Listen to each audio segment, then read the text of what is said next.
The Bihar teachers history makers मेरा mobile मेरी शिक्षा में आपका स्वागत है। मैं हूं परमेंद्र कुमार। मैं आपके लिए कैचअप कोर्स लेकर आया हूं वर्ग 10 के बच्चों के लिए, लेकिन उन्हें पढ़ना है वर्ग 9 का ही सिलेबस पढ़ना है।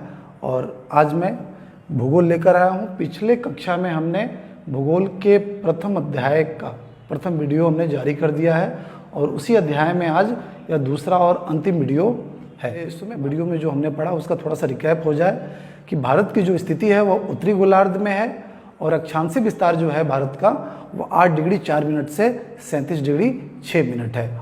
और देशांतरीय विस्तार पूर्वी देशांतर में भारत पड़ता है, तो देशांतरीय विस्तार भारत का 68 डिग्री 7 मिनट से 97 डिग्री 25 मिनट है। अगर भारत के क्षेत्रफल की अगर बात की जाए तो विश्व में भारत का 7वां स्थान है, यानी कि 7वें क्रम पे क्षेत्रफल की दृष्टि से भारत है। और भारत का क्षेत्रफल है 32,87,263 वर्ग किलोमीटर। अगर पूरे विश्व के क्षेत्रफल के परसेंटेज की बात की जाए तो 2.4% क्षेत्र जो है भारत कवर करता है। और भारत से बड़े जो देश हैं, सबसे बड़ा जो देश है वह रूस है, उसके बाद कनाडा, यूएसए, चीन, ब्राज़ील और ऑस्ट्रेलिया जो है उससे बड़े देश हैं और भारत 7वें क्रम पे आता है। भारत के अगर सीमा रेखा की अगर बात की जाए तो समुद्र तटीय सीमा रेखा की जो लंबाई है मुख्य भूमि की वह 6100 किलोमीटर है, लेकिन अगर और अंडमान निकोबार जो द्वीपीय सीमा रेखा है उसको भी अगर मिला लिया जाए तो 7516.6 किलोमीटर है। उसी प्रकार स्थलीय सीमा रेखा की अगर बात की जाए तो वह है 15,200 किलोमीटर।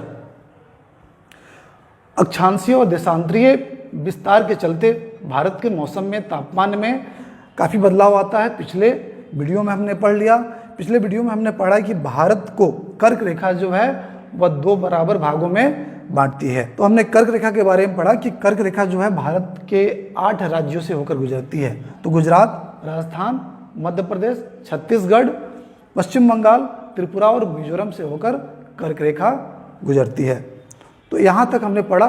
अब इस वीडियो में हम लोग भारत के जो पड़ोसी देश हैं, भारत के पश्चिम, पूरब, उत्तर और दक्षिण में जो पड़ोसी देश हैं और जो भारत की चौहदी बनाते हैं उन देशों के बारे में पढ़ेंगे।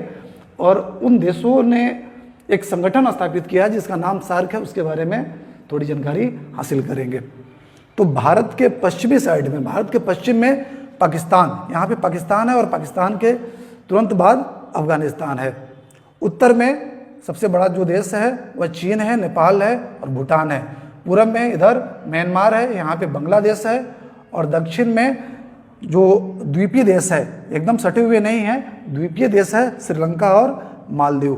तो ये सारे देश भारत के अगल बगल में हैं और भारत की चौहदी बनाते हैं।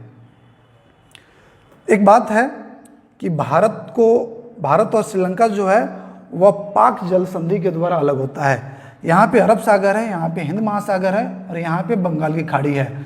तो जो मिलन स्थल, 2 समुद्रों का जो मिलन स्थल होता है उसे जल संधि कहते हैं। तो यहाँ पे पाक जल संधि जो है भारत को श्रीलंका से अलग करती है। और यहाँ पे एक मन्नार की खाड़ी है, भारत के हिस्से में मन्नार की खाड़ी है, उससे भी श्रीलंका जो है वह अलग होता है।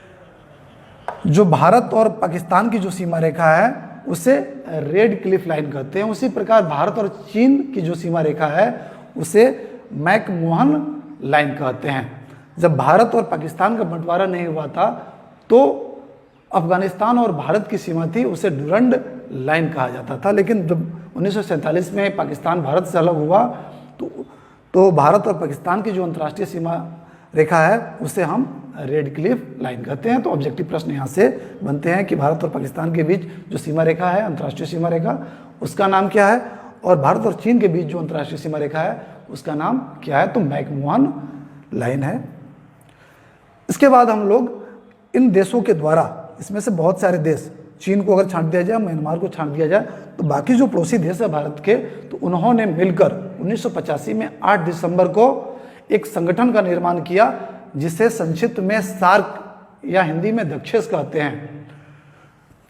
तो सार्क को फुल फॉर्म में south Asian association for regional cooperation या हिंदी में दक्षिण एशियाई क्षेत्रीय सहयोग संगठन इसे कहा जाता है, जिसकी स्थापना 8 दिसंबर 1985 को ढाका बांग्लादेश की राजधानी में हुआ था और इसका मुख्यालय या सचिवालय जो है वह नेपाल की राजधानी काठमांडू में है।